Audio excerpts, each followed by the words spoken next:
Cet avion survole Madagascar. Il transporte des patients vers l'hôpital où ils recevront enfin les soins dont ils ont besoin. Depuis 1946, la Mission Aviation Fellowship, la MAF, se rend dans les endroits les plus isolés, comme au Sud-Soudan ou en Papouasie-Nouvelle-Guinée, pour apporter de l'aide humanitaire et annoncer l'Évangile aux communautés les plus reculées. Aujourd'hui, la MAF recherche des pilotes missionnaires prêts à partir sur le terrain. Si vous êtes pilote, nous avons besoin de vous. Autrement, vous pouvez aussi soutenir notre mission en faisant un don sur maf-france.org. Merci.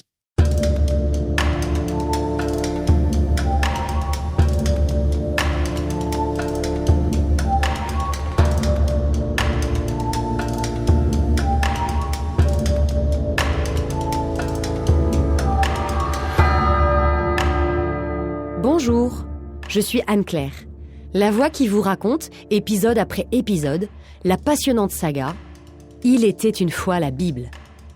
Une coproduction, YouPray et Bibliapédia. Épisode 7, Caïn et Abel. Comme nous l'avons vu dans l'épisode précédent, l'homme et la femme sont tombés de haut. C'est ce qu'on appelle une belle chute. Un gros grain de sable appelé démon est intervenu dans le projet divin. L'homme a failli et est chassé loin de Dieu.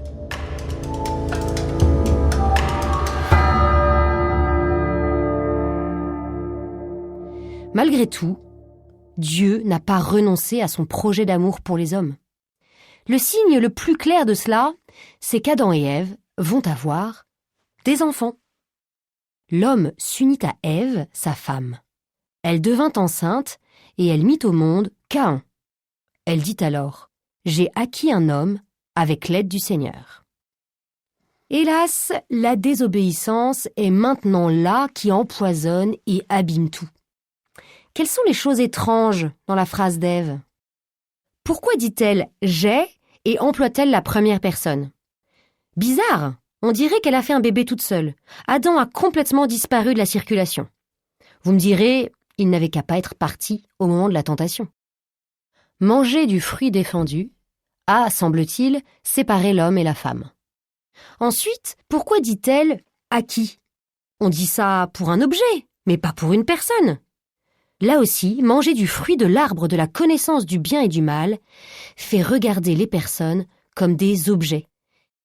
Et c'est vrai qu'il arrive que les mamans soient très possessives, qu'elles essaient de garder leur enfant pour elles toutes seules, qu'elles jouent avec comme avec un doudou.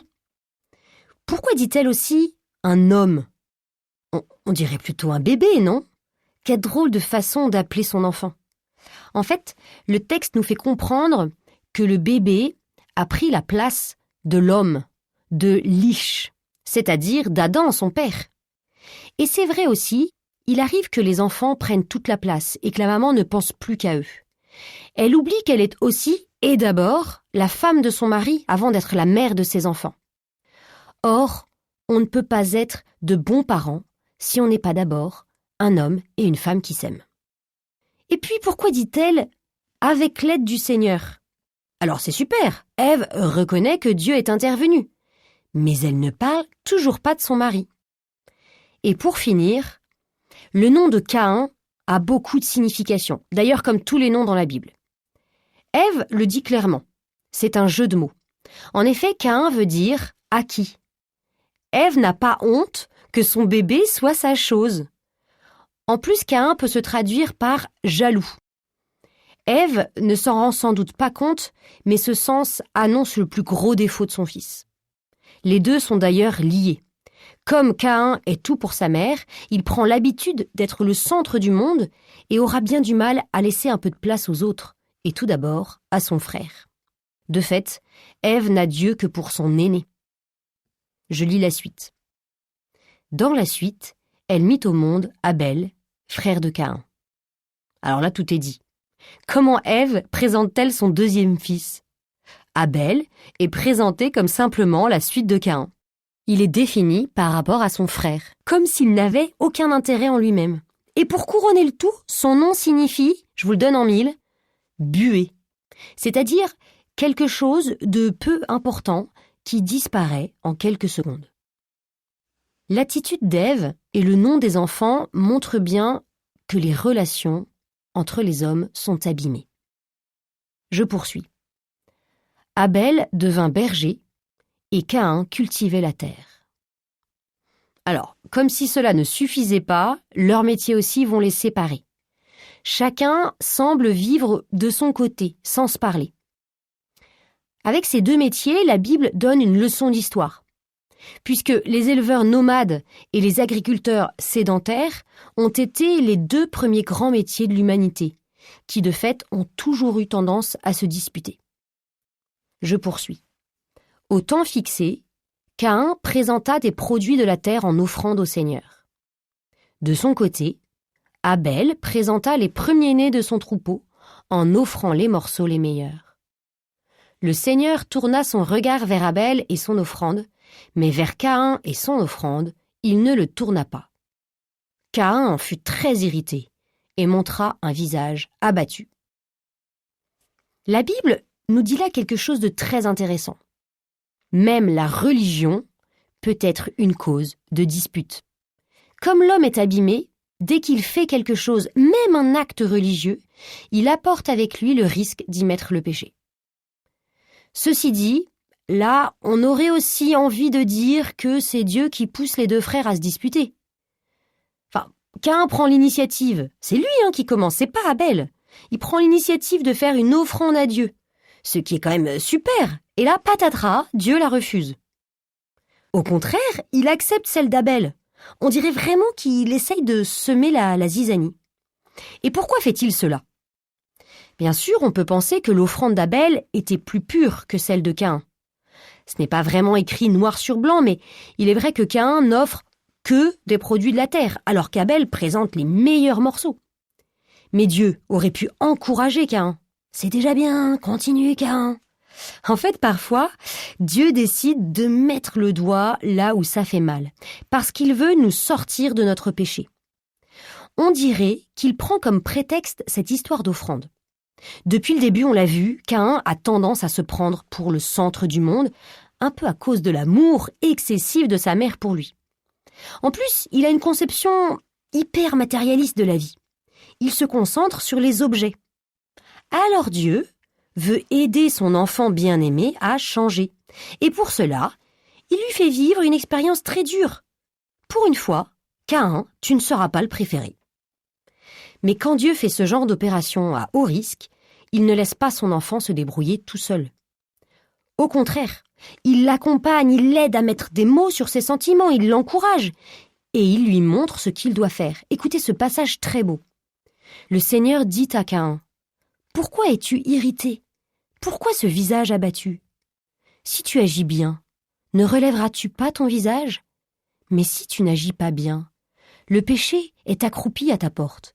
Il est à l'affût, mais tu dois le dominer. » C'est extraordinaire ce passage. Alors que Caïn était déjà embarqué un peu malgré lui dans le chemin de l'égoïsme et du matérialisme, Dieu vient de lui donner une nouvelle possibilité de choisir le bien.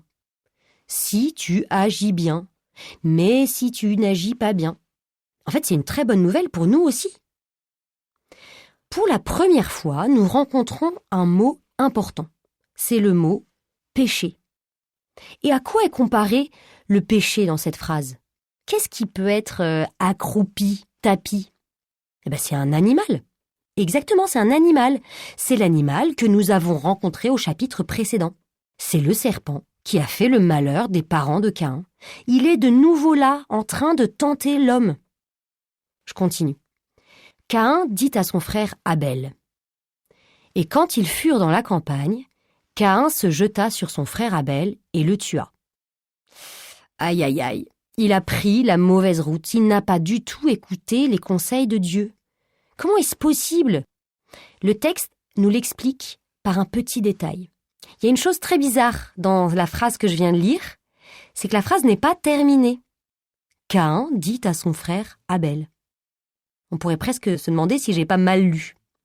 Eh bien non, le texte hébreu dit bien Caïn dit à son frère Abel et c'est tout. Alors en français, dans certaines traductions, on a ajouté Caïn dit à son frère Abel, sortons dans les champs. Mais en fait, c'est pas du tout dans le texte. Avec une grande force, l'auteur nous montre que Caïn n'accorde pas d'importance aux paroles, ni à la parole de Dieu, ni au dialogue avec son frère. Caïn est sûr d'avoir raison. Il n'écoute personne. Le problème, quand on ne se parle plus, c'est qu'on peut vite devenir violent. Le champ où Caïn emmène Abel, c'est vraiment son domaine. Et dans la tradition juive, les mauvais coups ont souvent lieu dans les champs. Le Seigneur dit à Caïn, « Où est ton frère, Abel ?» Est-ce que cette question ne nous en rappelle pas une autre ? « Adam, où es-tu » C'est exactement ça, l'histoire se répète.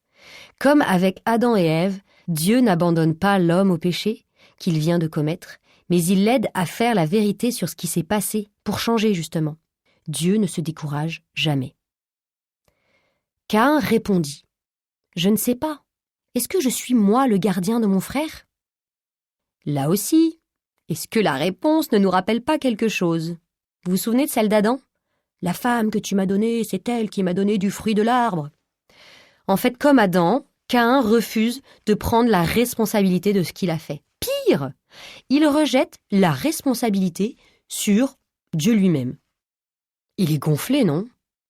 Oui, mais est-ce que nous, au final, on ne fait pas la même chose quand nous rejetons sur Dieu la responsabilité de tous les malheurs de la terre ? On voit aussi qu'il fait des péchés de plus en plus énormes. Il fait une moins belle offrande à Dieu. Il tue son frère. Il ment. Le péché entraîne le péché. Le Seigneur reprit. « Qu'as-tu fait ? La voix du sang de ton frère crie de la terre vers moi.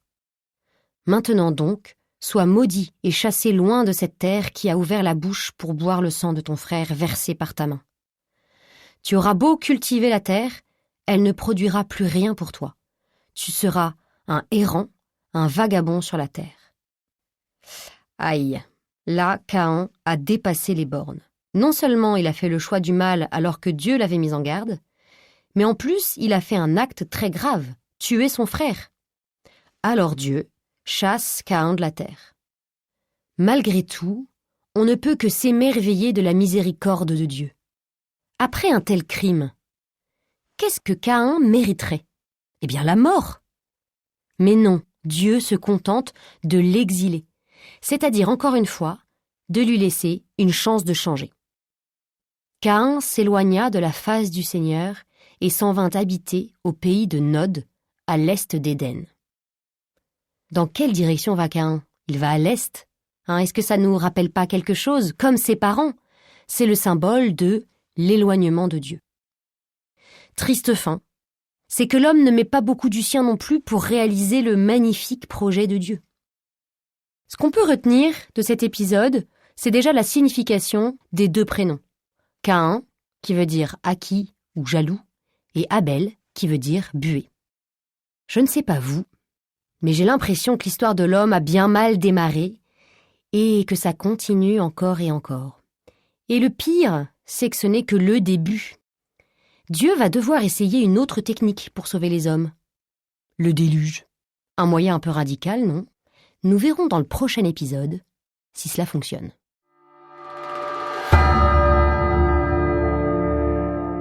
Merci d'avoir écouté cet épisode du podcast jusqu'au bout.